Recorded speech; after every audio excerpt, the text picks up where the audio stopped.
La corrección del impulsivo. Simón Pedro siempre fue conocido por su intensidad. No era del tipo que se quedaba al margen esperando. No, Pedro era aquel que hablaba primero, actuaba primero, y a veces pensaba después. Este rasgo formaba parte de su esencia, un hombre apasionado y dispuesto, pero también alguien que, muchas veces, actuaba sin medir las consecuencias. Y fue precisamente por eso que tuvo momentos de confrontación con Jesús, instantes en los que el maestro tuvo que corregirlo de forma directa, pero siempre con amor. Uno de los momentos más impactantes de esta dinámica ocurrió mientras Jesús revelaba a los discípulos algo que parecía increíble. Estaban reunidos en un lugar tranquilo, tal vez sentados alrededor de una fogata o bajo una sombra en medio del calor del día. Jesús, con un tono serio pero lleno de compasión, comenzó a hablar sobre lo que estaba por venir. Explicó que iría a Jerusalén, donde sufriría mucho a manos de los líderes religiosos, sería rechazado, muerto, al tercer día, resucitaría. Aquellas palabras cayeron como un peso sobre el grupo. Los discípulos se miraban entre ellos, confundidos y preocupados. Amaban profundamente a Jesús y no podían aceptar la idea de que algo tan terrible le sucediera. Pero fue Pedro quien tomó la iniciativa. Impulsivo como siempre, se levantó y, con una mezcla de indignación y lealtad, apartó a Jesús a un lado. Pedro miró directamente a los ojos de Jesús y, en un tono casi de reproche, dijo: «Eso nunca le sucederá, Señor. De ninguna manera permitiremos que pase». Era como si Pedro estuviera diciendo: «Estoy aquí para protegerte. No dejaré que nadie te toque».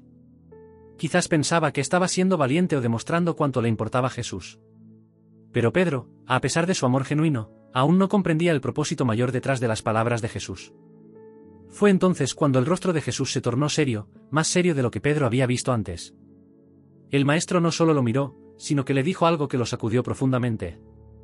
«Apártate de mí, Satanás. Eres una piedra de tropiezo para mí, no piensas en las cosas de Dios, sino en las de los hombres». Imagínate el impacto de esas palabras en el corazón de Pedro. Él, que solo quería proteger a Jesús, ahora estaba siendo corregido de manera tan firme. En ese momento, Pedro no podía comprender del todo lo que Jesús quería decir.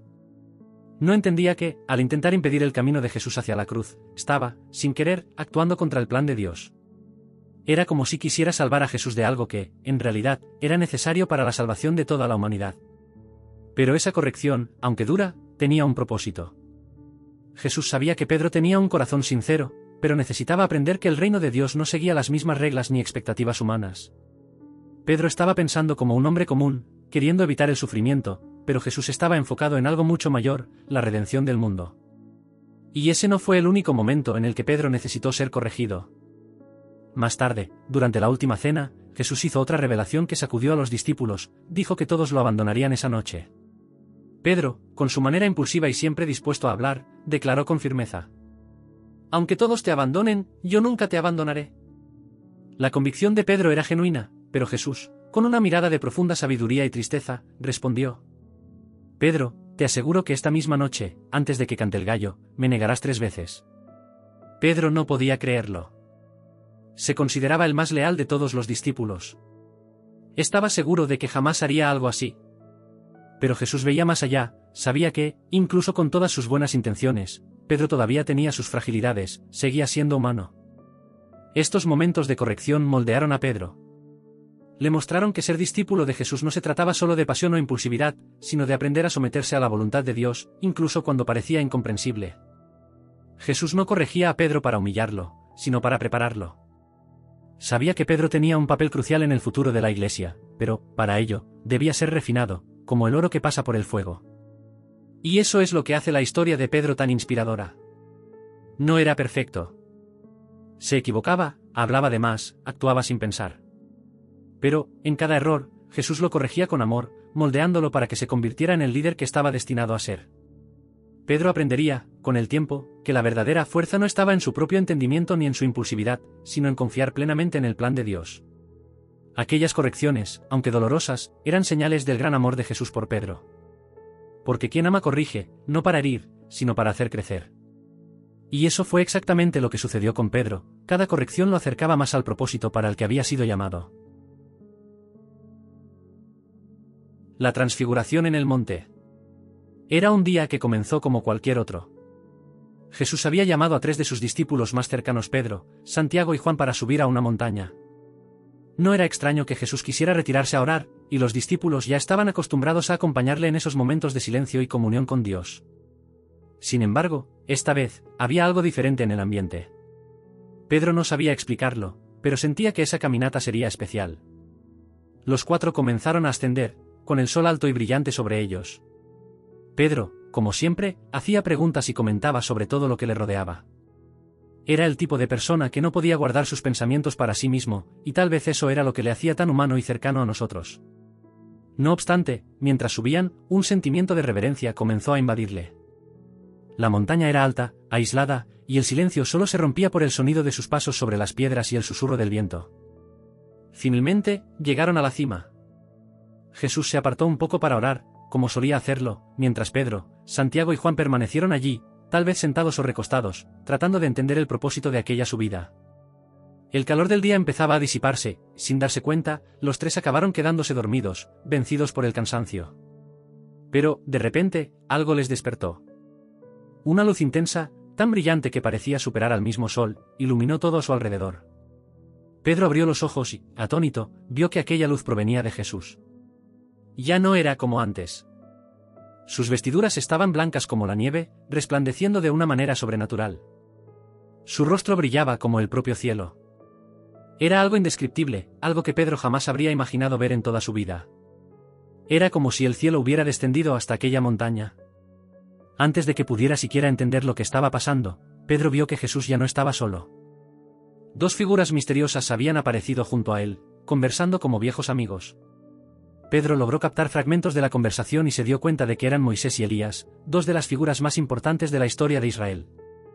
Moisés, el gran legislador que había recibido la ley de Dios en el monte Sinaí. Y Elías, el poderoso profeta que desafió a reyes y proclamó la voluntad de Dios con valentía. Pedro estaba impresionado, pero también confundido. No sabía qué decir ni qué hacer. Pero, como siempre, no pudo contener sus palabras. Con entusiasmo y un toque de nerviosismo, exclamó: «Señor, es bueno que estemos aquí. Si quieres, haré 3 tiendas, una para ti, otra para Moisés y otra para Elías». Era una oferta sincera, pero también impulsiva. Pedro no comprendía del todo lo que estaba presenciando, pero quería hacer algo, cualquier cosa, para demostrar su reverencia. Tal vez pensaba que, construyendo tiendas, podría prolongar aquel momento sagrado, como si quisiera capturar el cielo en la tierra. Pero, antes de que Pedro pudiera actuar, algo aún más grandioso sucedió. Una nube densa y brillante comenzó a envolver la montaña. No era una nube común. Era diferente, llena de una presencia palpable que hizo que el corazón de Pedro latiera más rápido. Desde dentro de la nube, una voz poderosa resonó, tan clara y majestuosa que hizo que los discípulos cayeran de rodillas, temblando de temor. «Este es mi Hijo amado, en quien me complazco. Escuchadle». Era la voz de Dios. No había duda alguna. Pedro sintió como su cuerpo temblaba. Él y los otros discípulos estaban aterrorizados, pero al mismo tiempo, había una paz inexplicable en aquella presencia. Sabían que estaban ante algo divino, algo que pocos tenían el privilegio de experimentar. Cuando la voz cesó y la nube desapareció, Pedro, Santiago y Juan levantaron la mirada con cautela. Moisés y Elías ya no estaban allí. Jesús estaba de nuevo solo, pero aún con ese brillo de quien había estado cara a cara con el Padre. Se acercó a los discípulos, los tocó y dijo con ternura: «Levantaos. No tengáis miedo». Esas palabras trajeron calma a sus corazones. Pedro miró a Jesús y, en ese momento, comprendió un poco más sobre quién era él. Jesús no era solo el maestro al que seguía o el amigo con quien compartía el día a día. Era el Hijo de Dios, el cumplimiento de todo lo que Moisés y Elías representaban. Era el vínculo entre el cielo y la tierra. Mientras descendían de la montaña, Jesús les instruyó que no contaran a nadie lo que habían visto hasta que él resucitara de entre los muertos. Pedro escuchó, pero, como era habitual en él, no entendió del todo lo que eso significaba. Todavía no comprendía cómo encajaba todo aquello en el gran plan de Dios. Pero había algo seguro, esa experiencia había marcado su alma para siempre. La transfiguración en el monte no fue solo un espectáculo sobrenatural. Fue una revelación para Pedro y los otros discípulos. Jesús no era solo un hombre. Era la gloria de Dios encarnada, el cumplimiento de las promesas y el inicio de una nueva alianza. Para Pedro, aquello fue un paso más en su camino de fe, un momento que le preparaba para lo que estaba por venir, los desafíos, las caídas y la redención que aún le esperaban. Esa experiencia transformó a Pedro de un pescador impulsivo en alguien que empezaba a entender la grandeza del llamado que había recibido.